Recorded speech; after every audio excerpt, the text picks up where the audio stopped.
Well, thanks everybody for coming. What I'm going to do tonight is something different from what I normally do in my regular job, because when you spend 30 years as a lawyer, you're talking about somebody else's stories, and when you're writing your own novel and talking about it, it's your own story. So it's a very different form of public speaking. I'm getting used to it a little bit, but I still find it a little intimidating, particularly at a legendary bookstore like this one, where you can buy a James Joyce copy of Ulysses, the original version, signed for $45,000. So mine's a little cheaper. So thanks for coming out. What I'm going to do tonight is talk about what inspired me to write the book, a little bit about the process. I'll read 3 short excerpts, and then I'll take questions, and probably it'll about be 30 to 45 minutes. So this is what I would call in the category of working class fiction. I was particularly interested in writing about the limits of the American dream as they applied to the working class.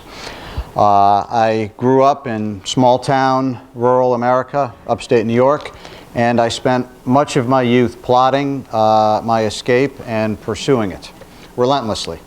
So when I cycle forward to my late 20s, and I realized that I was out. I was at a major law firm in the United States. I was flying first class, eating at restaurants with tablecloths, and staying at 5-star hotels instead of campgrounds or the Motel 6. And I just was wondering what happened to some of the people who I grew up with, and why were there so few people in the business world that I was in who had the background similar to my background. So I was really just having these questions rattle around in my head, and I couldn't get them out of my head. And I'd go visit some of the people I worked with on the assembly line, or I worked at the gas station with, or I worked on farms with growing up, and I wondered why our paths had diverged. So I started asking myself a series of questions. What are the limitations of socioeconomic forces for the working class? What's the impact of bad role models? What's the impact of being a teenage parent on your ability to chase the American dream? And how do current events shape your evolution and your ability to chase your dreams? So I created some working class characters, a father, a son, a wise widow, because everyone needs a little guidance in life, and a dog. And I set those characters on a journey to try to answer the questions that I'd been asking myself and couldn't get out of my head. So I began this when I was 30 years old, and I'm now 55, and it's finally out. So I've been living with this story for a quarter century, working on it, refining it. And I wanted to write straightforward, realistic fiction that could be read by the people I grew up with if they would pick up a book instead of an automotive magazine, for instance. Yet I wanted it to be artful, that it could be read by highly educated people and appreciated. So the book has a few poems in it. It has a few newspaper stories, a couple of essays that help tell the narrative and propel it along. It's a book that's divided into 4 sections. It doesn't have traditional chapters. It has sections: trouble, hope, desire, and control. And those, I wanted one-word sections that would synthesize the arc of the character's journey at that point in time. So with that backdrop, let's turn to the story here. I also wanted to write about power, and the power to persevere, the power to dream, and the power, hopefully, to escape. And I wanted to have a counterbalancing force to that, which is, what does it feel like when you're powerless? What does it feel like when you know your dreams have been denied? And how does that chokehold that's around your neck make you go on? So this particular story is historically accurate from the 1950s, the late 1950s through the mid-1980s. And that was a time, particularly in the 50s and 60s and 70s, when baseball was a big influence. If you were growing up in a small town of average size, Baseball was the American pastime then, and you could watch the TV set and think of seeing yourself in one of those uniforms doing that. You weren't constrained by size like you would be for football or basketball. So there's a baseball field on the cover of this book, and there's a number of baseball metaphors in it. My wife would probably say too many, but it's an important backdrop to the story. So in the late 50s, we have a two-time All-State baseball player for a rural high school who's got college scholarships in the waiting, but he gets his high school girlfriend pregnant. And so the Catholic Church, which is patriarchal authority in the story, prevents an abortion. And even though this was before Roe v. Wade, you could get an abortion in New York at this time. So the father, the guy who becomes the father, trades his dream for a wife, a baby, and an assembly line job. And he's George Johnson Sr.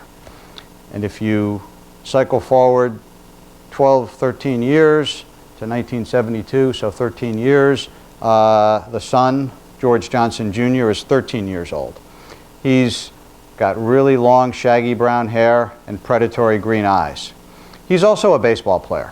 But if you're in small towns, you didn't have neighbors to play catch with, so you needed to buy or build what's called a pitchback, which is an elastic net framed with aluminum poles, so you could throw your ball into the net and it would bounce back and you could catch it, and you could set it at all different angles. And as you played catch with your mechanical friend, you dreamed.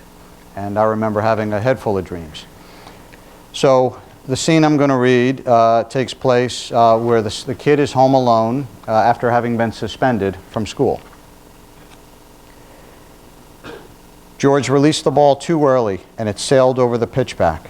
His Brittany Spaniel, Buddy, retrieved it. George threw once more. The pitchback returned a hard grounder that he fielded in the webbing of his glove. He took a deep breath and walked over to the well in the back of his house and filled his mug with water and sat on the cinder blocks bordering the well. Buddy meandered over and lay down. Then the boy rose and walked into his house. Buddy followed behind him. George opened the upstairs hall closet. From a shoebox stuffed with baseball cards, he pulled out a yellowed newspaper, the Hudson Valley Watch, and went into his bedroom, where he lay down on his bed before reading. Mother and daughter killed in car wreck. Salt Point, New York, February 12, 1966. Mary Johnson and her 2-year-old daughter Susan were killed yesterday by a tractor trailer. Mrs. Johnson was driving north on Creek Lane in her Volkswagen Beetle. An 18-wheeler driven by Gregory O. Dotson of the Bronx jackknifed and slid through the Salt Point Road intersection, crushing Mrs. Johnson's Beetle into a tree. Dotson was unharmed. Mrs. Johnson is survived by her husband, George Johnson Sr., and a 7-year-old son, George Johnson Jr. A funeral will be held at 2 p.m. this Monday in Salt Point Cemetery. George meticulously refolded the newspaper and pictured his mother's and sister's names carved into their gravestone. With both hands resting on his chin, he recalled a scene from 6 years earlier. In the morgue, his father quietly kissed his mother's and sister's lifeless bodies. His father signed whatever papers needed signing. At home, his father packed his mother's and sister's belongings into separate black garbage bags.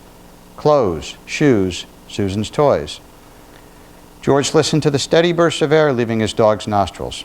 Years of companionship remained with his Brittany Spaniel, unless, of course, Buddy ended up in the way of a truck. George kissed the top of Buddy's head, rose, and returned the folded newspaper to the shoebox. So, death affects your pursuit of the American dream. And I wanted to write about what death leaves behind. Cemeteries are everywhere in small towns. And cemeteries are wonderful places for imagining the lives that have been led by the people whose names are on the gravestones. Cemeteries, by the way, are also wonderful places for teenage drinking, because the police don't come in there at night, and nobody else does as well. So cemeteries were also my first introduction to wealth disparity in America, because if you walk through a cemetery and you step on a stone, that's a pauper stone. And then the more wealth someone had when they died, in the Christian religion I've come to learn, you see the bigger stones. And somebody who's really wealthy, you look up to their gravestone. So in this particular story, I wanted to write also about parental sacrifice because I saw a lot of that. And I saw that the act of creating a new life often leads to a slow death of the lives that created that new life. And in this particular situation, the father's dream has been killed by his own flesh and blood, his son. And then his wife and daughter have perished as well. So everybody's got a hardship that they're dealing with. And how do you chase the American dream in the working class with the hardships that you're going to face? Now for the second passage, we're a couple of years later in time. The kid has been suspended a couple of more times. He's angry. He's on the verge of being sent to reform school. So enter the wise widow. And the widow and the father jointly come up with the idea that the son needs to be imbued with a sense of enterprise and responsibility. So the father says, we have property, we have a barn that's not being used. Why don't we start a rabbit business? And rabbits as a business are easy to get into if you don't have a lot of capital, because as we all know, they multiply quickly, right? So the gestation period for rabbits is 30 days. 30 days, the litter's born, and then in 8 weeks, the litter's weaned, and then a month later sold to the butcher for meat, and then the process starts anew. So each doe can produce 4 litters a year, and the business can grow and grow and grow from a very small foundation stock. But it's a constant cycle of mating and killing. The summer months brought more rabbits into the barn, more births, and more cash sales to the butcher. The TV brought news of more Watergate indictments, yet President Nixon declared from Disney World that he wasn't a crook. Rabbit George occupied much of young George's time. The number of New Zealand whites reached 2,000, the maximum capacity of his father's windowless barn. He worked in the barn alone, amidst a sea of white pelts. The upstate New York humidity hovered constantly. On particularly humid days, the stench of urine-coated feces, brown, circular-shaped droppings that resembled miniature marbles, latched onto George's clothes so fiercely that extra-strength detergent couldn't completely remove the odor. He began wearing only certain clothes when working in the barn and wondered whether showers and dips in the swimming hole adequately cleansed his body. With rabbit cages stacked on more rabbit cages, making the walkways narrow and requiring a stepladder to reach the highest row of cages, the barn felt even more claustrophobic. During the day, horseflies and mosquitoes circled. At night, the crickets and bullfrogs sounded like they were plotting an invasion.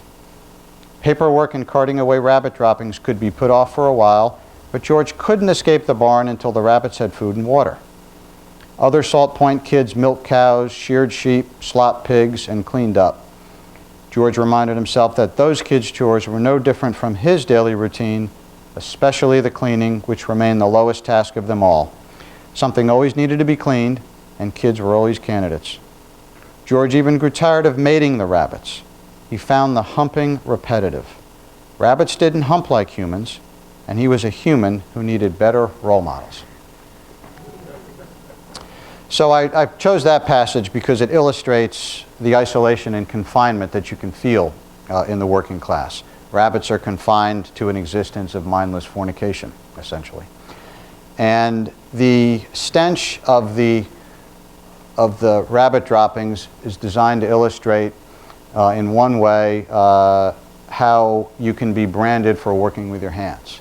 Because whether it's the dirty fingernails, the dirt on your face, the smell on your clothes, if you're someone who works in that kind of field, you go out to stores and you go out to schools and you can feel the censorious eyes upon you of people who don't live like that. And you're branded as someone who does menial labor. It's another obstacle. Got one more passage. I chose this passage because it illustrates in one passage a couple of the themes or a few of the themes in the book. The role of money, the impact of current events, what happens when you have failed role models. So it's 1976 now. The kid has had a few more missteps, but he's extricated himself from the rabbit business. Works at a gas station now.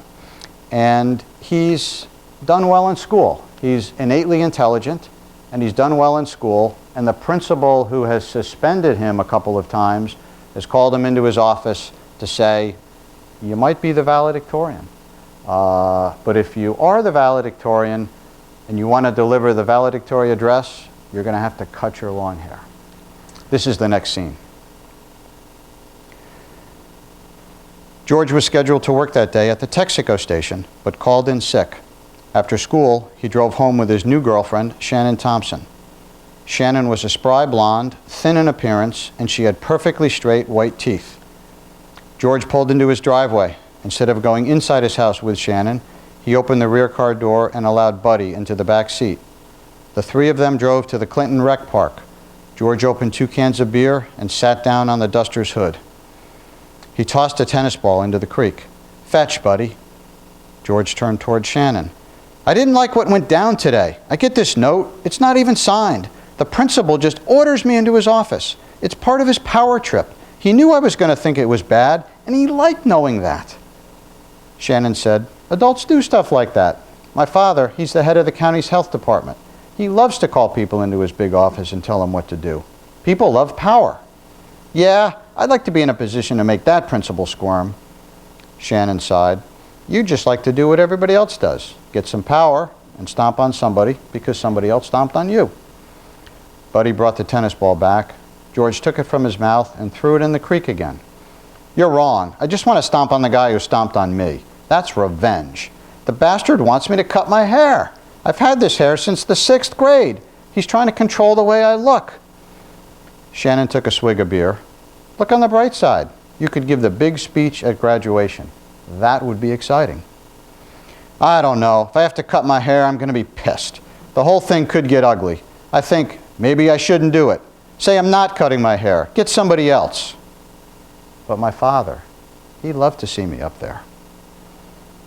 What are you going to do when you get to college? Shannon asked. What are you going to major in? I don't know, George said, pounding his right fist into the palm of his left hand. You got to have money if you want to be somebody. The Wall Street Journal, they're only writing about people who have money. George shrugged. So I'll probably major in business. That way I can be some power-hungry boss like your father, giving out orders to everybody. And then I'll get married and have a daughter like you who resents me and rebels by going out with long-haired hicks. Shannon laughed. Hey, George said, as long as we're doing this talking thing, can I tell you something else? Shannon flung George's hair back. Yes, my long-haired hick, you may. George took Shannon's hand. They sat down with Buddy on the bank of the creek. Look at this Vietnam thing, George said. We finally get the troops out last year, and the rich college kids got these education deferments. They didn't have to go to war. So lots of poor kids who couldn't go to college died in some little shit country because President Johnson sent them there. Funny thing about LBJ, though, he was poor once, and he must have forgotten what it's like. Shannon took another swig of beer. George shook his head. People who have money get treated better than those who don't. I see it at the gas station. The people who have money get their cars done faster. Money even affects me. I'm quicker to get out there and pump someone's gas if it's a shiny Cadillac as opposed to some old jalopy. So what's the role of current events in shaping you? If you grew up in the 60s, you had some things you could look at. We put a man on the moon, we had the Great Society laws passed, the Voting Rights Act, government did some good things, and if you wanted to protest the Vietnam War, you had a vehicle for that. We had Woodstock.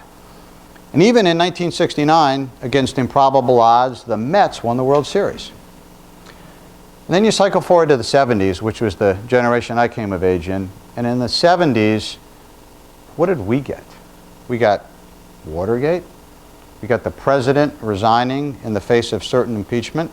We got the vice president pleading no contest to tax evasion charges and leaving office. What were our leaders doing to us as we were growing up? And then in the late 70s, we had that tinny, shallow disco music banging everywhere. So in a way, if you grew up in the 70s, you got the hangover from the 60s.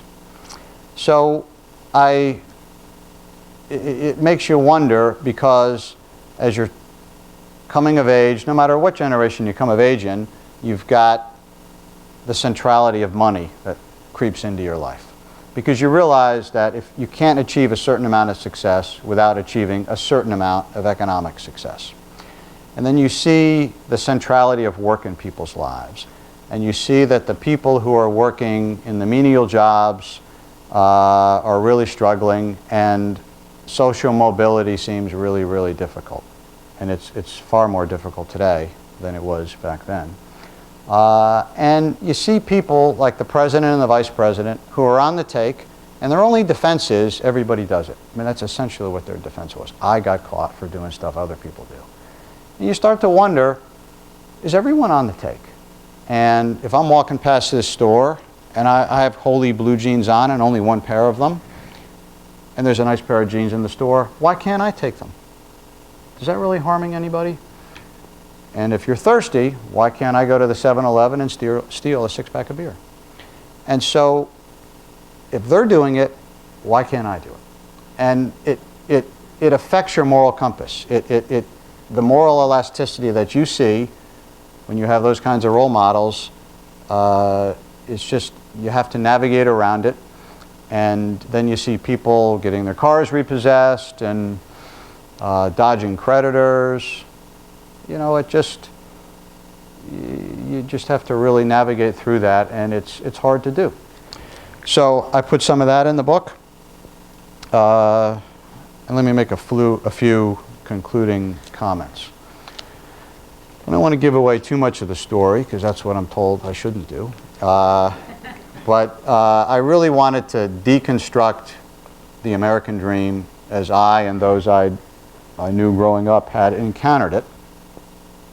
And I wanted to essentially write something that perhaps if someone who was facing some of the same challenges that I faced could have a wise widow to guide them and have perhaps a moral compass and a moral center, and that they might get something out of the book.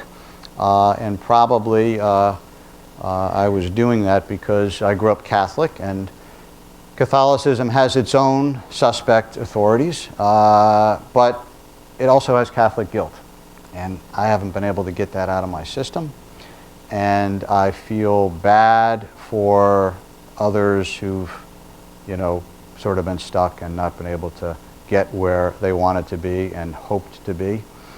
So how much of all this was I thinking as I wrote and rewrote this story over a quarter century? Certainly some of it, but how much of it was I feeling? All of it. So let me conclude with a few words on the title. Bitter is the Wind. I love the title. I'm proud of the title. And I knew that once I found a publisher, the publisher would want the title changed. And that happened to me. And I really, really had to fight to resist it. And it's one of the benefits of an independent publisher is you have a little more leverage after you sign the contract.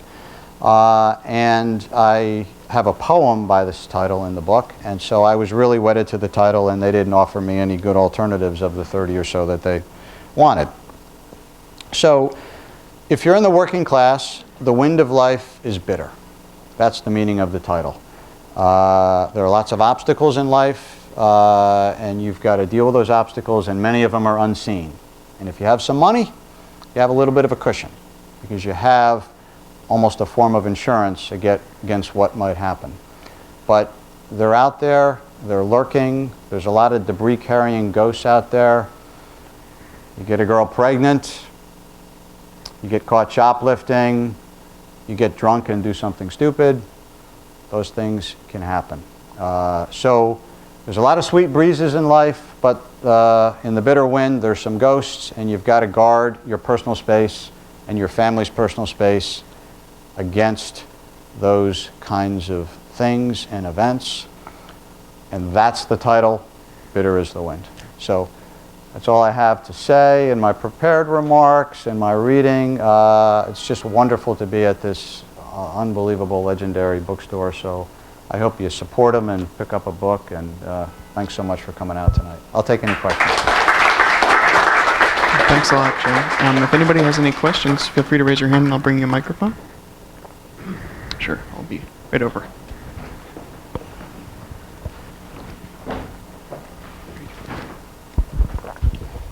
Jim, so as I hear you talk about your book, I hear about I'm hearing the struggles that I hear in Bruce Springsteen songs. So you want to talk a little bit about your connection to Bruce Springsteen? Yeah, well, I've never met the man, but I have seen 106 Bruce Springsteen concerts since 1978. My wife has seen 45 Bruce Springsteen concerts with me, so there's you don't do that for love, right? I would say, Kevin, that I was at the DC Springsteen concert a couple of months ago with my brother, and Bruce Springsteen is now playing the River album, which came out in 1980, which was when I was in college, and I saw a number of shows on that tour, and so my brother said to me, I hear echoes of the River and echoes of Independence Day in what you've written. Because I keep thinking Union Pride and yeah. But I hear more of Born to Run in it. Baby, this town rips the bones from your back. It's a death trap. It's a suicide rap. We got to get out while we're still young. Because tramps like us, baby, we were born to run. In a way, I hear that. I hear the Animal song, too. We got to get out of this place if it's the last thing we ever do. Girl, there's got to be a better life for me and you. So I think that's the... music really can fuel the creative process for writing. And I found that it really helped me get to the heart. Because, when you're doing legal writing, it's got to have a logic, and it starts with a head. And maybe you can throw a little bit of heart in, but it's all got to be with a head. And then with fiction, in creative writing, you got to get the head out of the way. The head can be the editor later, but you got to get to the heart. And music helps unlock your heart.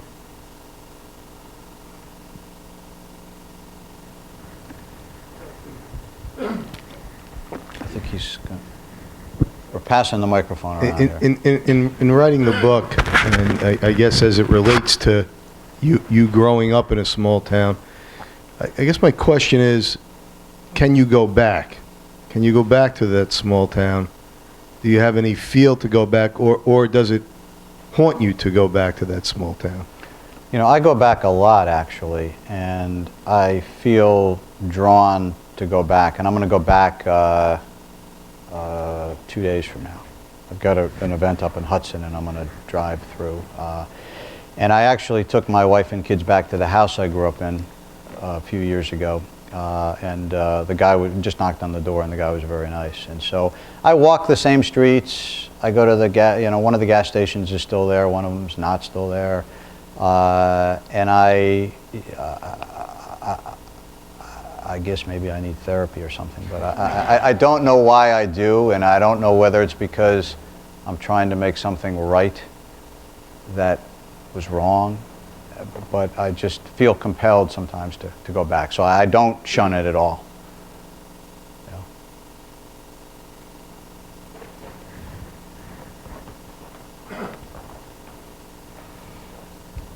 Your perspective is really interesting, and you cite your early career days and as a successful white shoe lawyer, apparently, and yet the central issue in the book is who has money and the power of money. As a lawyer,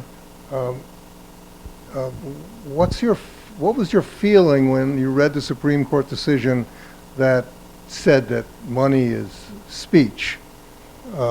And how does that fit into your perspective? Corporations have First Amendment rights. I think it's bullshit. I guess is what I think. And I think it's an appalling decision. I think it's the Dred Scott decision of the First Amendment. And I hope it'll get reversed. But it's, it's unleashed a torrent of things that are not healthy, in my view.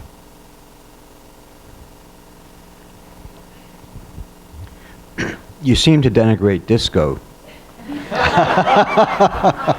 Yet you dragged me out every weekend to go disco dancing with you. Why the dichotomy? Well, the discotheque is where the girls were. Well, if you could dance, that's where the girls were. Because you needed to take lessons at Arthur Murray like I did.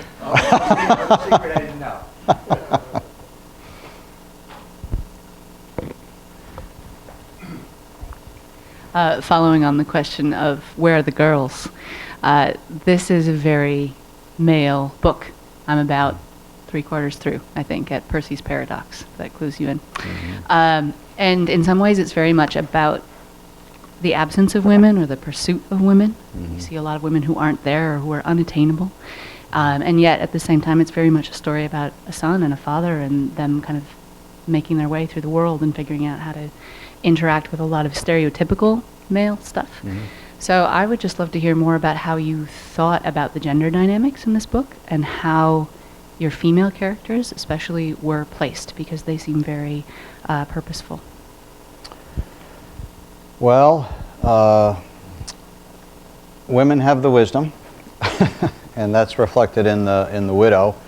I think for me, having an accounting degree and starting on a project that I didn't really know much about, I wanted to have as few of characters as possible. And my mother is alive and well, and I don't have a sister. And I was so,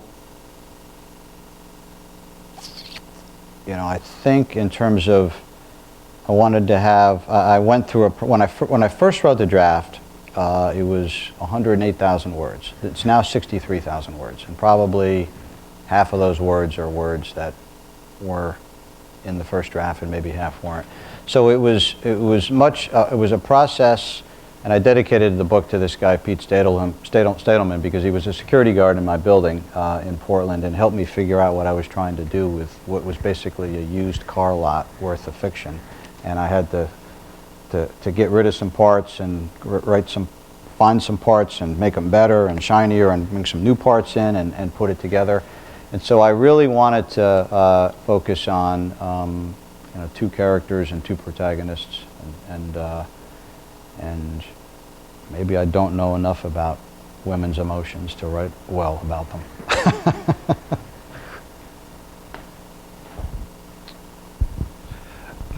You mentioned that the publisher wanted the title changed. Mm-hmm. Can you actually share on some of the reasons why they wanted the title changed? They wanted, I can't remember the titles that they sent me that they wanted me to consider, but they were baseball-oriented titles. And I thought this was more than a baseball book. And so I just was really wedded to the concept of the title and the poem that supports the title in the book, and I really wasn't going to change it unless I had some compelling other title. And then the couple of them that I liked, I remember Googling, and they were titles of other books, so I wanted my own damn title, right? So. Good. So I'm just curious, you mentioned that you wrote the book so people from your sort of old town could read it and more educated people can read it. So are you still friends with people that you grew up with, and have they read the book, and what has been their feedback? I'm just curious. Some of them have, and the feedback has been pretty positive, and it's been, I made it through a whole book.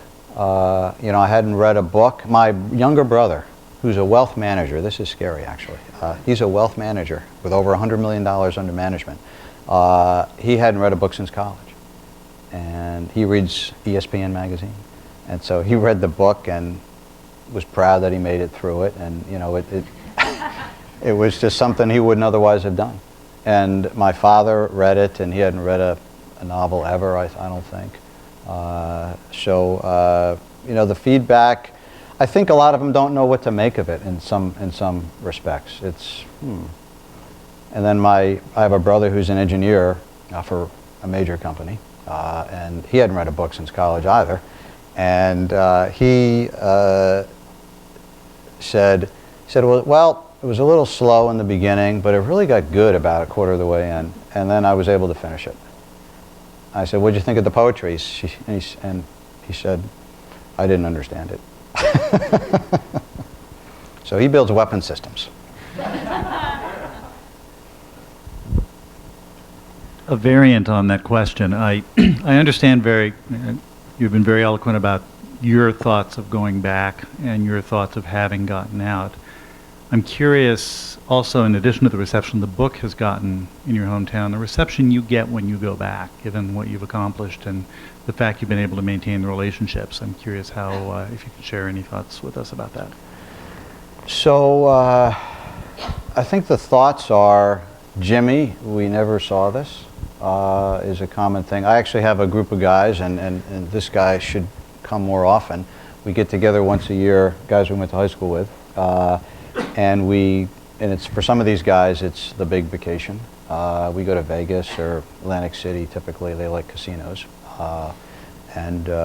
You know, I find them to be very meaningful and important relationships that I have. And I've gotten a couple emails from some of them who've read it, and they're very touching, because they're very proud of, you wrote a book, and oh yeah, and you know, so they've been some very, very touching emails. Then like, I bought it, but I'm not going to read it. It's like doorstop or you know, something, right? But which was an email I got today from one of my old friends. You know, I find we still have a lot in common. We tell some of the same old stories, and a lot of the stories revolve around the girls that we know in common. It's a lot of jocularity, but it's as we get older, there's some more depth to the relationships and the conversations. But you know, my relationship with Chris is very, very meaningful and special to me, and so I hope you will come this year. So, yeah. I find it depressing.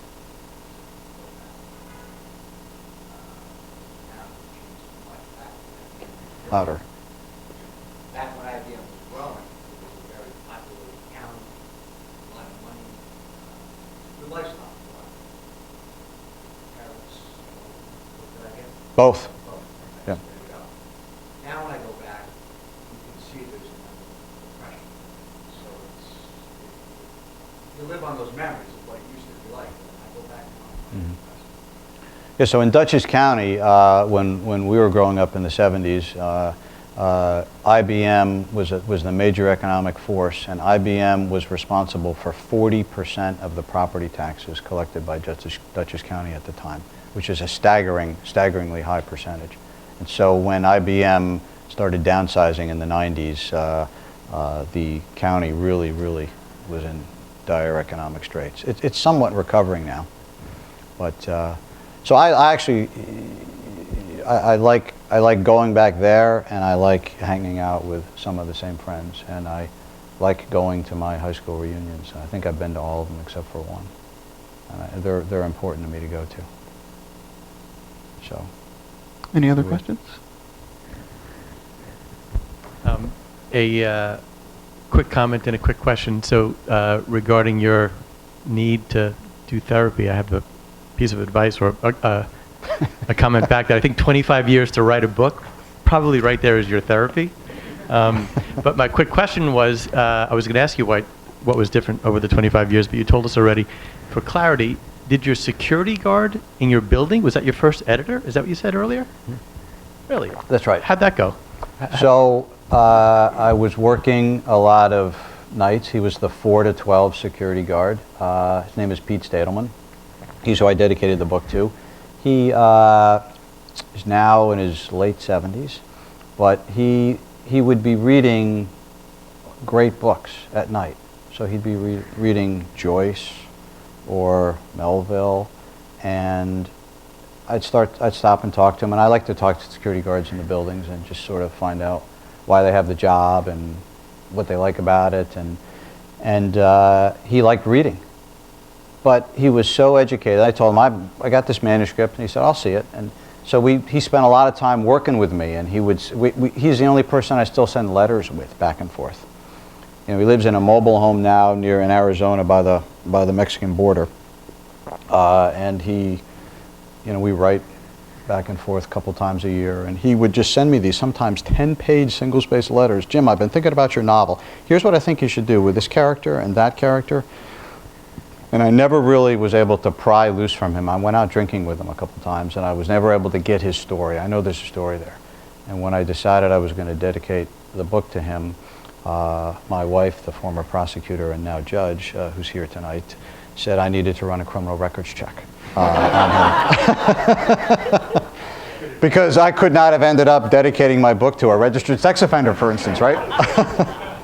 So I did do that. And he came out clean, obviously. So, but he was my first editor. Any other questions out there? All right, well, I just want to thank you, Jim, so much for coming into the Strand, and thanks to everybody for coming out.